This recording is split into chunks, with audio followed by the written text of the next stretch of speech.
I'm going to attempt to do the impossible, and that is explain my yeast infection to the general public. I cannot do this subject justice in a 45-minute video, but I'm going to try. First, I want to talk about music. I believe that my men have started a radio station for Church of Gail Music, and I produce the music. I send my favorites to Brent Spiner. And then I believe that music reveals who we are. Jesuit musical taste is proud, arrogant, driven with fanatical emotions, and it's demon possessed. And you can get an example of that if you listen to Laurie McBride's video at Order of the Jesuits YouTube. You can hear the music. It's just like I described. My music is all love excelling, grandiose in worship of God and Jesus, courageous, tender, and brilliant. And that's my taste in music.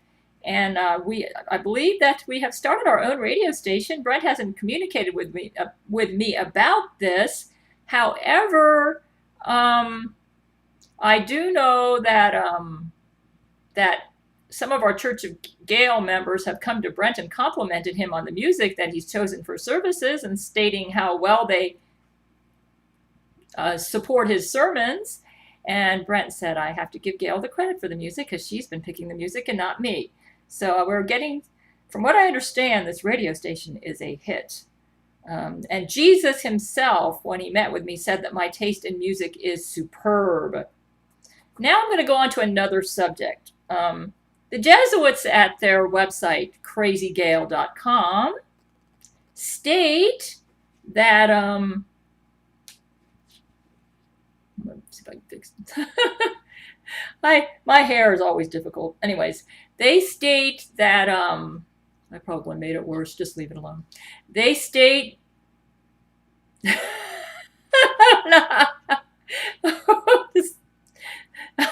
I'm so vain. They state that that I take like 100 supplements. I'm going to tell you something. Jesus has gotten me off of all of my supplements. When he took me to circles, when Jesus allowed a negative situation to become positive for me. Romans 8:28, and we know that all things work together for good to them who love God, to them who are the called according to his purpose. When my evil relative lied and produced a statement about me, which was 80% lies that made me appear like I was really crazy, she would use that as the basis. So my mother submitted that to the judge, and this dumb judge believed it. And got me Baker acted to go to circles of care. Jesus took a negative situation and made it positive. Jesus said, Gail, I allowed this negative thing to happen to you, and even used your evil relative. He didn't call her a real relative, that's my term, but he said, I allowed you to go to this place, this is what he said, for drug supplement rehab. Jesus told me, get off of all your supplements. And Jesus is my doctor now. He's my physician. I have the best doctor in the universe, and I do whatever he says. He said, Gail, I'm going to start a work on your yeast infection. And I thought, sure, man, because everything else I've tried didn't work. So he got me. I'm not on any supplements right now. The only thing I'm taking is the Seroquel. I take a multivitamin supplement. And as needed, I take Advil. And as needed, I take Sudafed. Because as you can see, I have this constant congestion problem. And then what else am I taking? I'm not on much. Because Jesus told me to get off of everything. He said, don't even take probiotics. He doesn't want me to take vitamin C or CoQ10 or any of that stuff. So I'm off of all of that stuff. Let me go back and he told me to take an antihistamine like Allegra or Zyrtec, and that's it. I am off of everything. He said, I want you, and then he instructed me, he said, Gail, you need to eat well and try to get your rest, have regular bedtime hours. So I'm following the instructions of the divine physician, Jesus Christ. By the way, Brent Spiner has an MD from UCLA Medical School, and the Lord Jesus speaks to me through Brent whenever Brent gets on Skype, and through Brent's emails. And so I'm following Brent's medical advice that he gets from Jesus himself.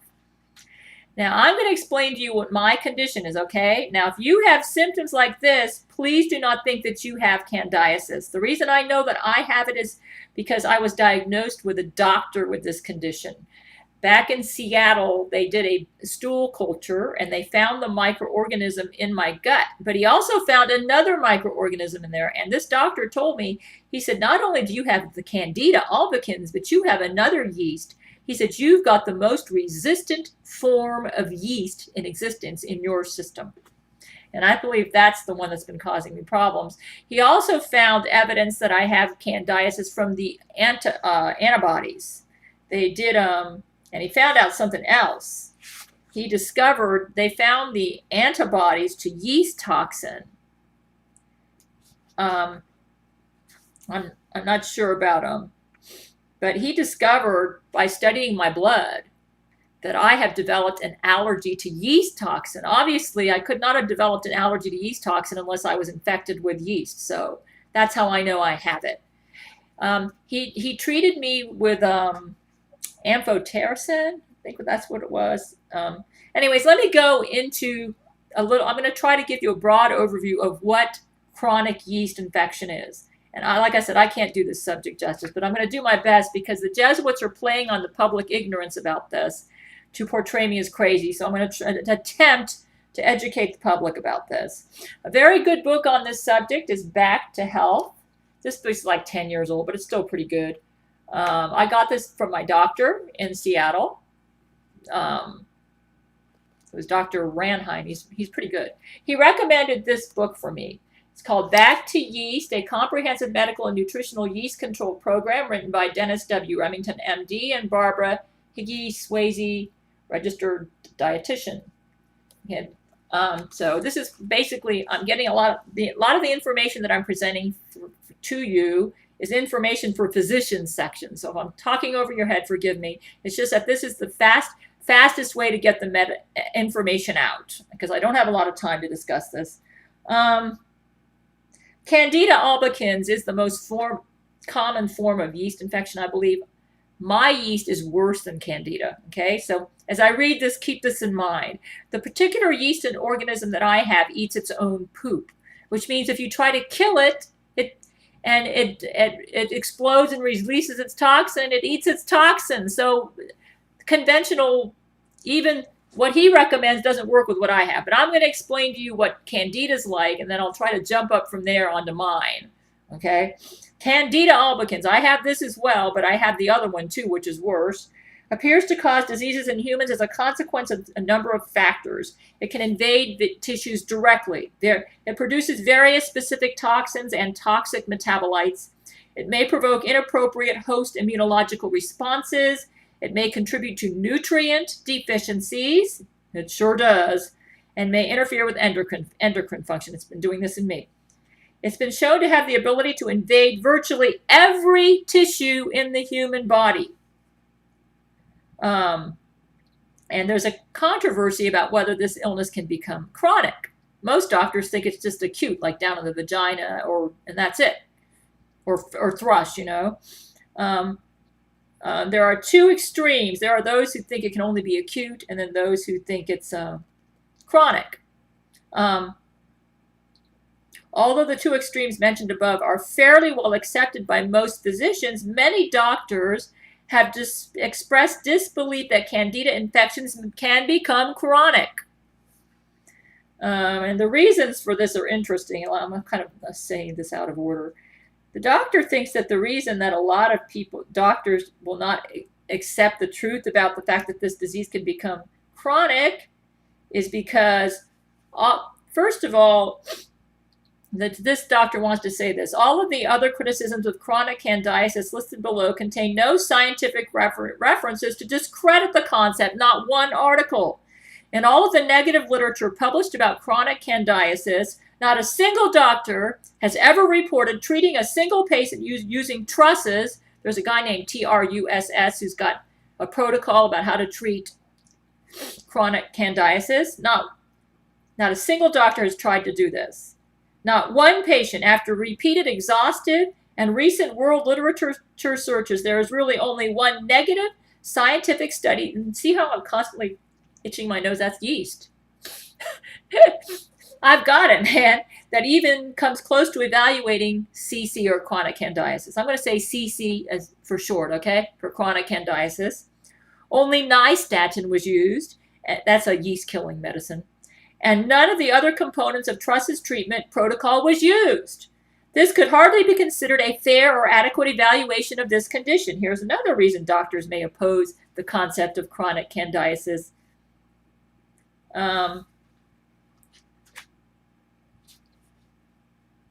It's of note of interest, the Executive Committee of the American Academy of Allergy and Immunology have published a position paper on candidiasis hypersensitivity syndrome. Must exist. Okay, I want to hit the most important stuff.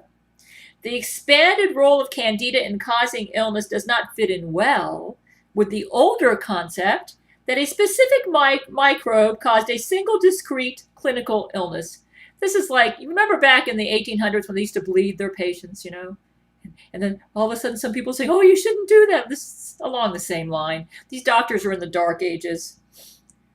Chronic candidiasis is basically an iatrogenic disease, often caused by repeated use of antibiotics and or cortisone. To admit that this condition existed would be to accept some element of blame for having produced it. That might explain why the doctors don't believe in this. The allergists and infectious disease people probably use more broad-spectrum antibiotics and corticosteroids than any other group of doctors, and thus would be more to blame. Allergists and infectious disease specialists consider themselves to be the experts in their respective areas. Since chronic candidiasis has both a strong allergic component, it certainly does, and an infective component, this disease should fall within their realms. Since the disease was described and popularized by outsiders, their egos may not quite accept the idea that anyone else could develop valid concepts in their domains. Most doctors have received very little training in the area of nutrition and nutrients and feel uncomfortable using dietary treatments. Yeah, they like the more expensive medicines. If it doesn't make sense, there's a buck in it.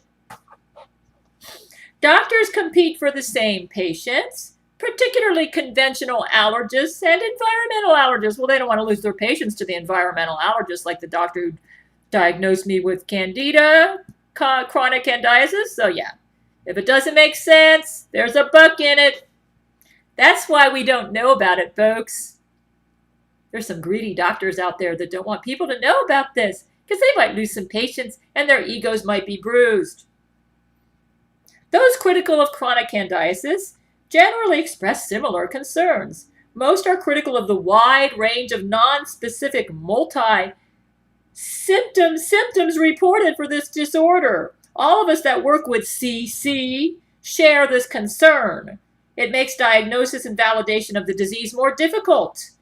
Their disbelief in no way negates the observations of literally thousands of doctors who have verified the reports of Truss, T-R-U-S-S. If you're serious about wanting to know the truth about this illness, go to do some like a Google search on T-R-U-S-S and see what he has to say. Okay, and believe it or not, he's kind of outdated because Jesus is my doctor on this, and he's been educating me about how to treat this, especially the version I have. So now let's go into the clinical evidence that they've gathered about chronic candidiasis. Okay, I've already explained to you why some doctors don't want to acknowledge this, including many medical schools that are in the dark ages for various reasons, which I've already discussed. To understand chronic infections with candida or with yeast, there's more than one version of yeast. Like I said, I've got the most nasty one out there. It is necessary to understand something about their structural characteristics. Candida can exist in a simple yeast form, living mainly on mucous membrane surfaces, which is called superficial candidiasis. In more severe cases, candida can produce hypha, those little things that stick out and leach onto tissues, which can invade between the cells and even into the cells of the host epithelium. This is called invasive candidiasis. Hypha invasion of the deep tissues may explain the resistance of chronic vaginitis and other chronic candida infections to conventional topical therapy, which is what most yeast-killing medicines do. Candida may also be spread to various parts of the body through blood-borne chlamydospores disseminating candidiasis. There is some controversy as to which form of candida is more virulent. When both the yeast and mycelial form of candida are injected into experimental animals, the yeast form is more lethal, probably due to toxin content. Some particularly invasive strains of candida appear to be more prone to occur in the hypha phase. I think I've got both. I've got a lovely infection here. Candida albicans then can exist in the human body in a wide spectrum of states. It can exist as a commensal organism. That means it lives in you friendly, you know. It's not merely a part of the normal flora, causing no disease at all. It can become acute. That means short-term. Superficial, regional, self-limiting infections. It can become invasive and chronic. That's what I have, causing deep resistant infections of various mucous membrane structures. It can disseminate widely to cause infection in almost every tissue of the body. It can become very fulminating and cause rapid death through extensive tissue damage and toxin production. By the way, this is how Vladimir Putin's wife died, Larissa. We found out because we thought she died of breast cancer, but Vladimir told us the truth when I was trying to do research on him to make a movie about him and his wife, how she died. And he said, Gail, I can't. He was crying so much. He actually had to go see Gerard Butler, the psychiatrist, to get some treatment because he couldn't deal with his wife's death. And the reason why is because poor Vladimir, he thought the doctors told him that his wife had breast cancer. So they treated her with chemotherapy. Well, after she'd had intensive chemotherapy treatment, the doctors went to Vladimir and said, we made a mistake. Your wife does not have breast cancer. She has yeast. What I have, that's what she had. The same germ that I have.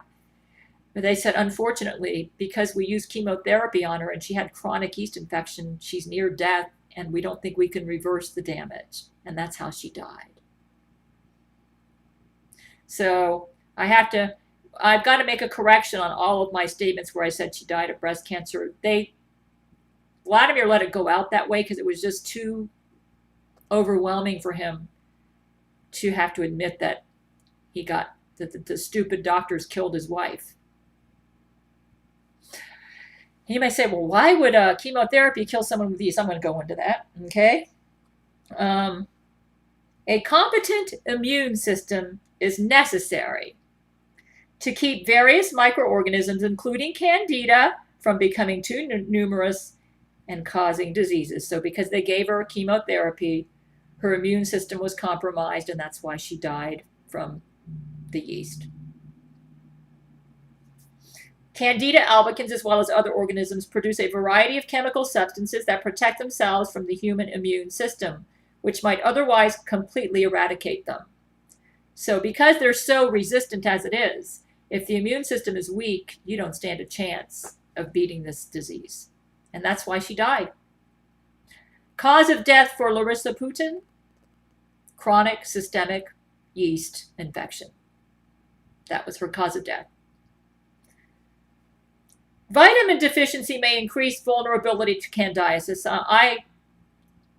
It's like a roller coaster. Candidiasis can cause vitamin deficiency, and because I've discovered this yeast organism I have feeds on the B vitamins, irons, it likes sugar, and that's why I'm constantly battling iron deficiency, B vitamin deficiency, and I'm always craving carbohydrates. So it's like a roller coaster. You take the vitamins to give your body the iron and B vitamins and everything that you need, and then the yeast eats it all up first, and then you get the leftovers, and it's like a cycle here. Like you can't win. Antibiotics, especially the broad spectrum antibiotics, kill competing bacteria. Let me give you a brief education about the gut. In the gut, you have a lot of good bacteria, and they have to have the proper balance of these good bacteria in order to keep the bad bacteria or the bad microorganisms in check. If the balance gets off, then the bad germs take over. So you've got good germs and bad germs in your gut. There has to be a balance of a certain amount of the good germs to keep the bad germs in check. When that balance gets off, the bad germs take over. So when you take antibiotics, you not only kill bad germs, you kill good germs. Therefore, because you throw off the microbial balance in your gut, you are killing the bacteria that hinder the candida organism or the yeast organism, and that's why that germ grows when people take antibiotics, especially broad spectrum antibiotics. So antibiotics, especially the broad spectrum antibiotics, kill competing bacteria. Oh, by the way, my particular germ, the one that's really causing me trouble is not Candida albicans. It's another yeast, a very resistant yeast. And I believe we've discovered my yeast is like a half breed. It's like half bacteria, half yeast. And it's like a hybrid.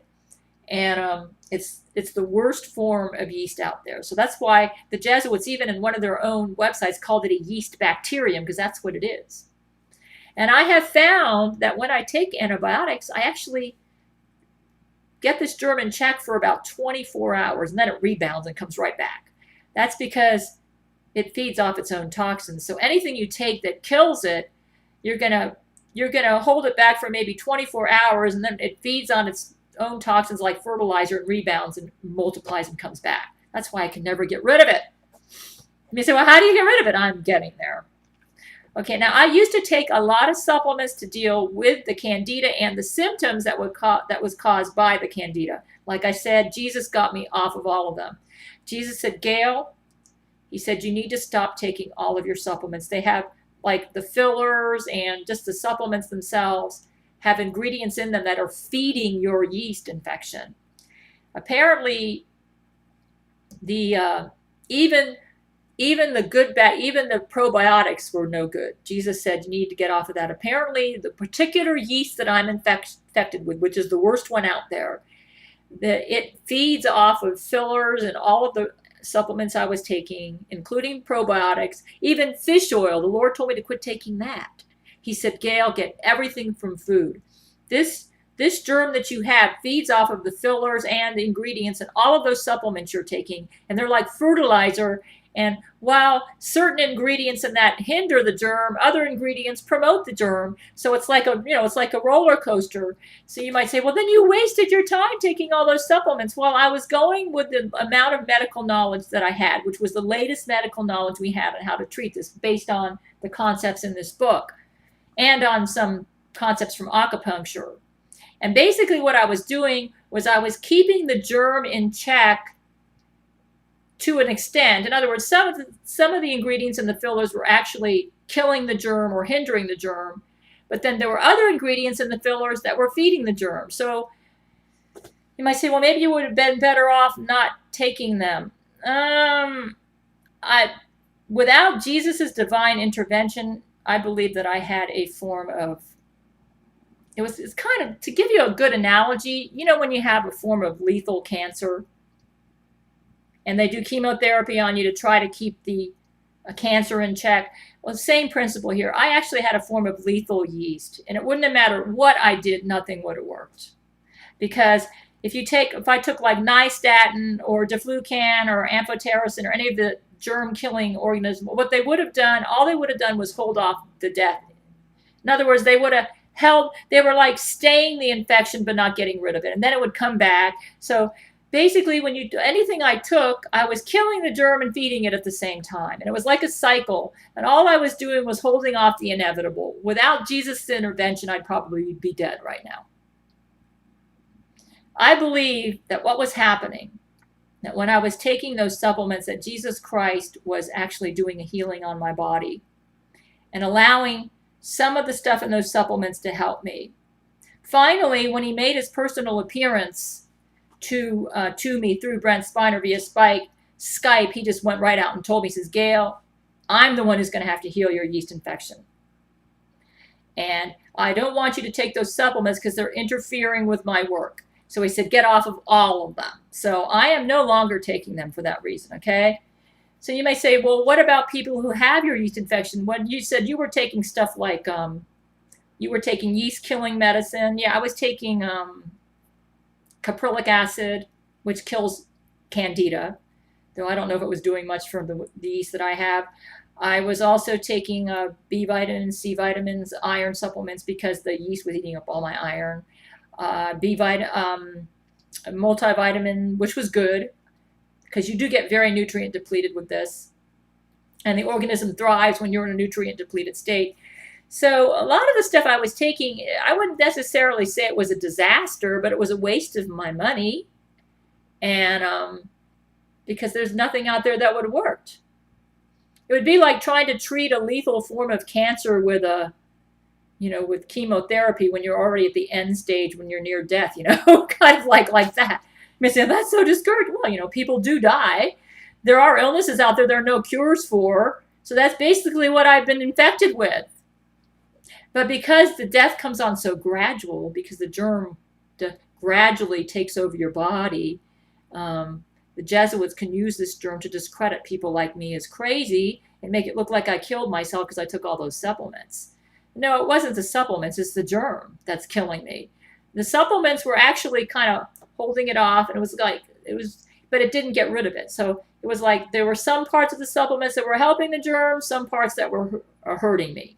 So, but now that Jesus Christ himself is doing a miracle healing on my body, he said, Gail, get off of all those supplements because you don't need them. They're a waste of your money. And because I'm going to work on your body. And when you take those supplements, they interfere with what I'm doing. You might say, well, why doesn't Jesus just take it all at once? Well, I asked him that. And he told me there are several reasons. He says, number one, I said, you probably don't want to do it because if you just did a miracle cure just like this, then Zach Knight would come in and do the same thing with his technology and try to imitate you. And then I wouldn't be able to differentiate between the two of you. Jesus said, that's it. He said, also it builds character in you to fight yeast. So that's another reason he won't completely get rid of it. So it's his will for me to have this germ. Anyways, let me explain how chronic candidiasis can be cured. You see, the reason I can't be cured except for Jesus' miraculous healing is because I have a yeast organism that is a yeast bacterium, and it's worse than Candida albicans. It's the most virulent, resistant form of yeast in existence. That's the one I've got. And that's the one that killed Vladimir Putin's wife. Okay, corticosteroids are also well known to promote Candida overgrowth. Systemic steroid therapy given either orally or by injection has been long associated with immune impairment and candidiasis.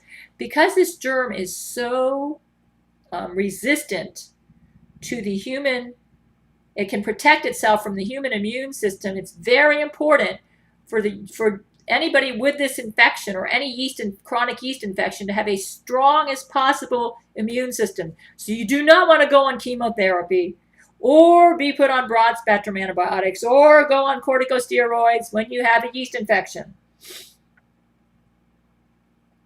Chemo,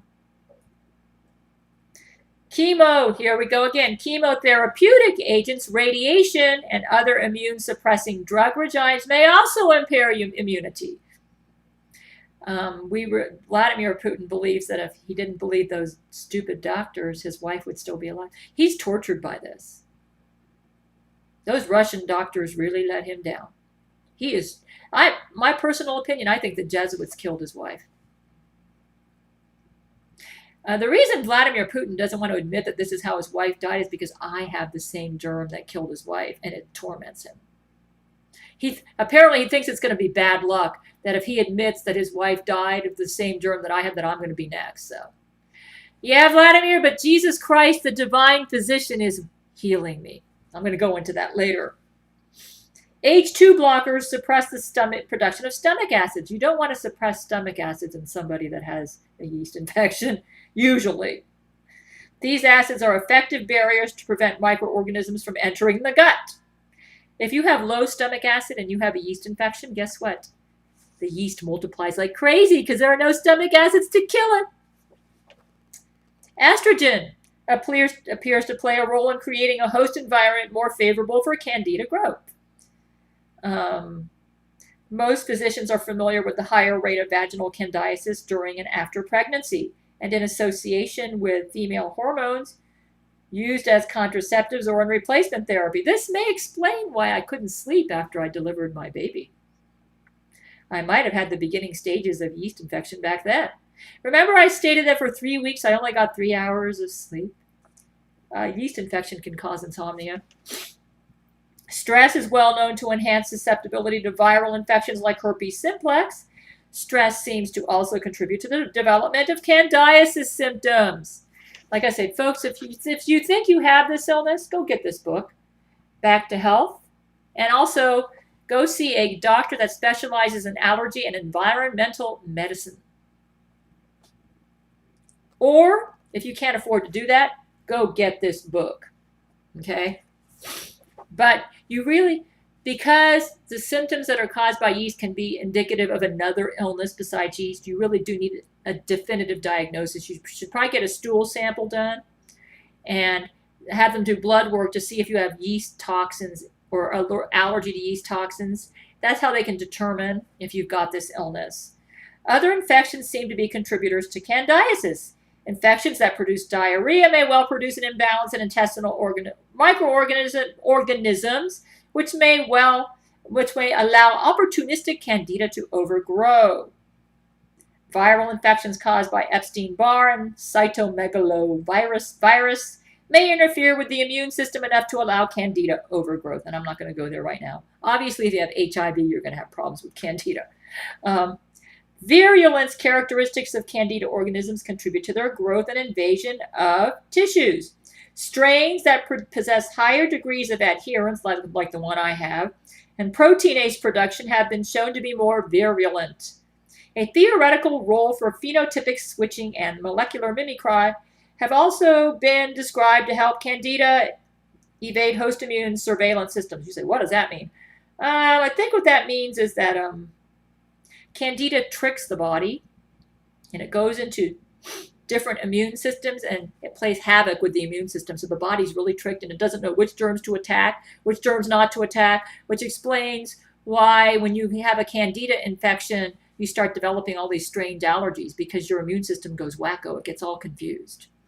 I'm trying to summarize all this complicated doctor language into everyday language. If you really want to understand it, go get this book, Candida Toxins. It has long been known that candida species produce very toxic substances. Oh, tell me about it.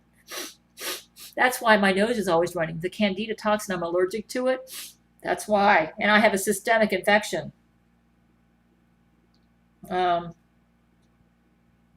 Here is what's in candida toxin: ethanol, acetaldehyde, glycoprotein toxins, polysaccharide protein complexes, tyramine, candy toxin, mannan, proteinase.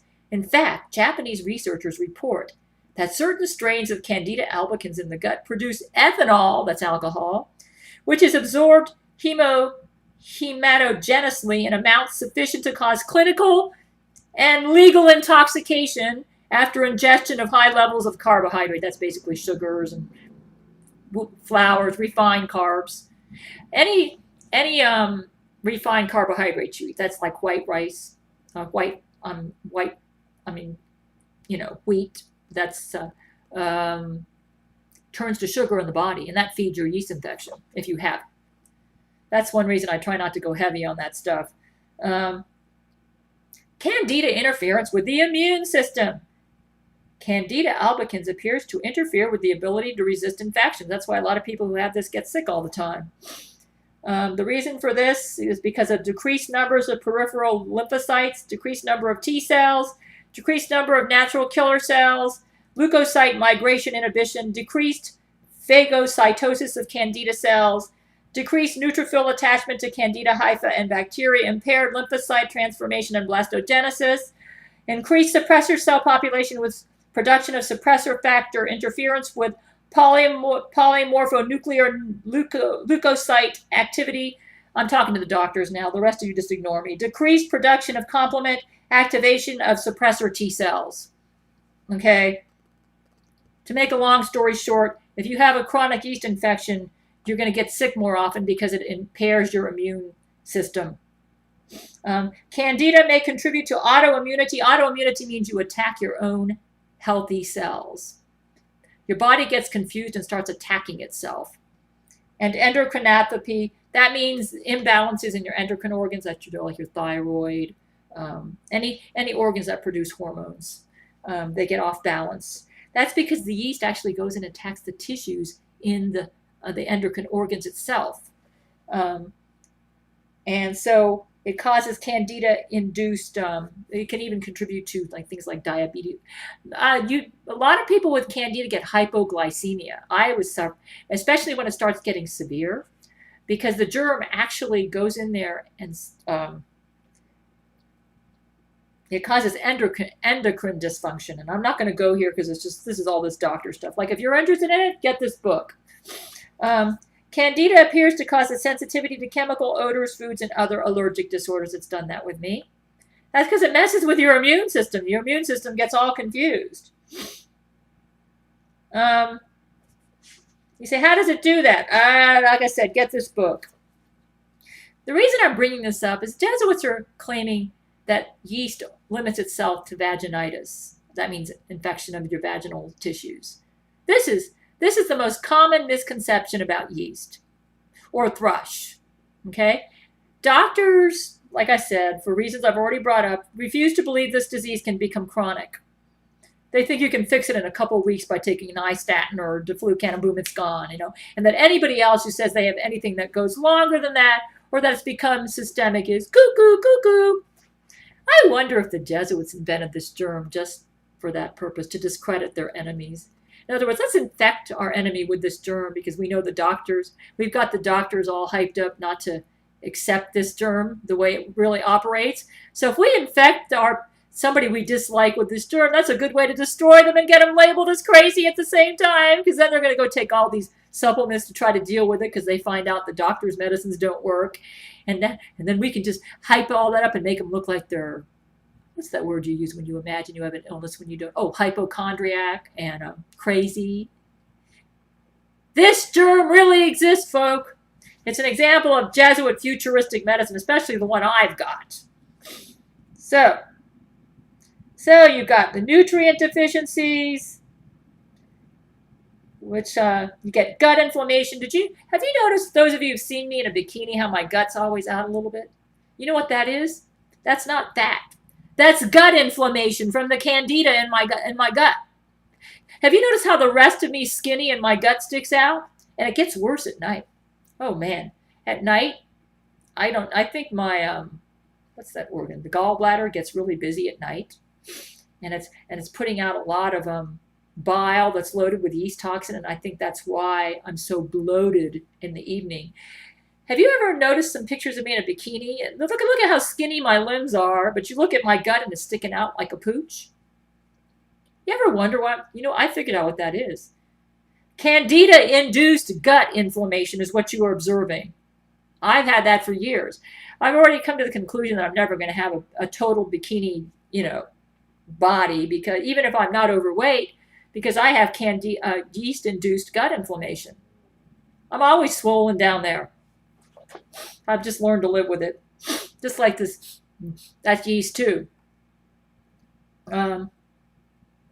Russian antibiotic plant workers with candidiasis were treated with vitamins, presumably because their doctors knew about candida-induced nutrition deficiency. That's why Jesus told me it's important for me to take my vitamins. He said, I do want you to take a multivitamin supplement, Gail. That is necessary. So I've been doing that. In fact, I tried to get off of it to save money, and I got so tired. All I could do was lay in bed. I said, Jesus is right. I need to keep taking my vitamins, and I had to take a really good one. So I go to the health food store and buy one that's absorbed well. So I have to take a really good one. Some of the vitamins and minerals you take, that stuff, they've done studies on these multivitamin supplements, and they've actually found them undigested in the person's poop. You know what that means? It means it didn't get absorbed. So if you are nutrient, vitamin, mineral deficient, make sure it's absorbed. Then there's candida-related endocrine abnormalities.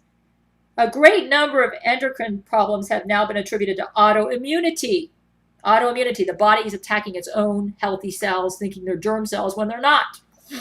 Autoantibodies may attack various endocrine glandular tissues, receptor sites for various endocrine hormones, or specific hormones themselves.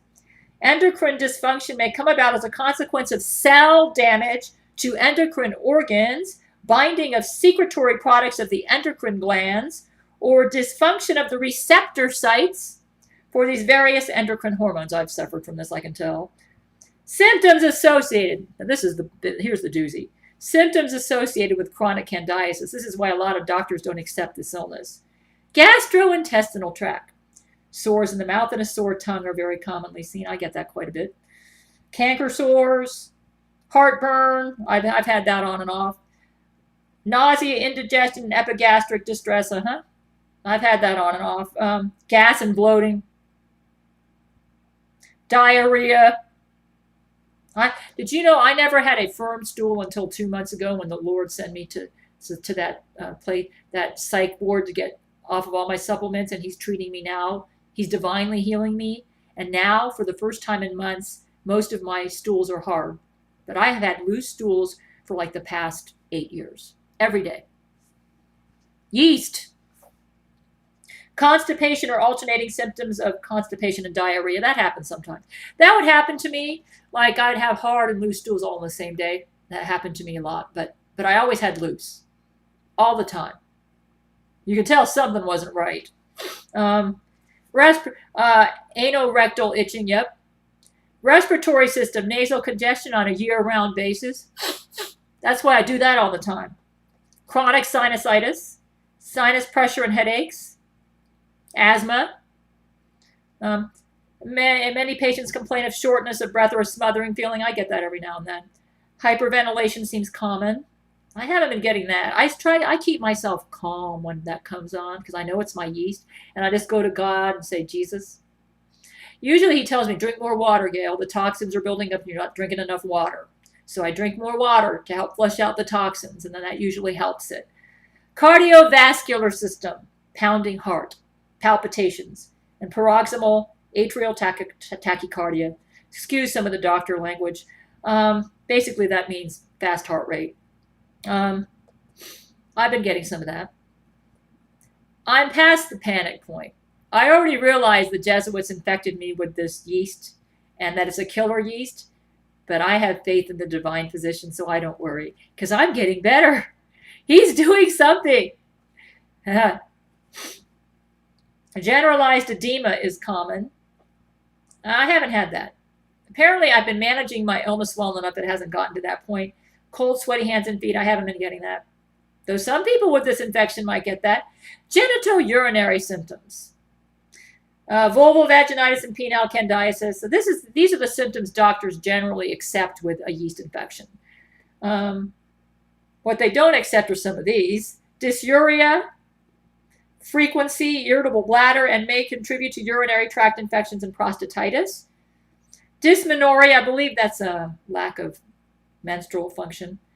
Is chronic with or your menstrual function is irregular for women who are in that stage. I'm in menopause, so multiple musculoskeletal symptoms, muscle soreness, tenderness, aching, stiffness, weakness, cramping, and easy fatigability. Yep, I've got that. Skin symptoms, acne is very common. Dry skin with hyperkeratosis follicularis. I have that right around here, just itchy and dry. I think that's yeast. Seborrheic dermatitis, eczema and psoriasis. Yeah, I get some weird skin. I cover it all up with makeup when I get here, but right around the edge of my nose, just itchy and dry all the time. I think that's related to yeast. And now that I'm now that Jesus is flushing the toxins out of my body, some of the toxins are coming out of the intestinal cells, and they're going into other cells, and they're escaping and going elsewhere. So it's very important for me to drink a lot of water. I sometimes don't drink enough water. Central nervous system, anxiety, insomnia are very common, irritability, tendency to anger, fears, panic attacks. This is where yeast can bring on psychiatric symptoms. And an impending sense of doom are common, as are worry, depression, and loss of interest in normally enjoyable activities. Depression, in particular, has been reported to be associated with chronic candidiasis. I haven't really had a lot of problems with depression or some of these psychiatric symptoms. And I think it's because I have an extraordinarily strong faith in Jesus. And it's helping me overcome this. Here's where it is affecting me, though. Intellectual functioning appears to be frequently impaired. Patients often describe trouble concentrating, trouble remembering things. I can lay something down and 30 seconds later forget where I put it. Indecisiveness and being fuzzy or dull-headed. This is correct, and I believe it's caused by yeast. Migraine headaches. I haven't been getting migraines, but I get some pretty nasty headaches sometimes. Tension, or especially before Jesus started treating me. Tension or muscular contraction headaches are also very common. And it can be a reaction to food and chemical allergy, which most people with yeast, chronic yeast, have. Dizziness is common. Vertigo, loss of balance, or lightheadedness. Incoordination, dropping things, blurry vision, and trouble focusing. I've noticed that. My vision sometimes it's like it goes in and out. And I noticed this in 2002, and I got freaked out by saying, wow, I just got new glasses, and it's like everything's going in and out of focus. That's the yeast, and also it's I think it has to do with the yeast attacking the liver.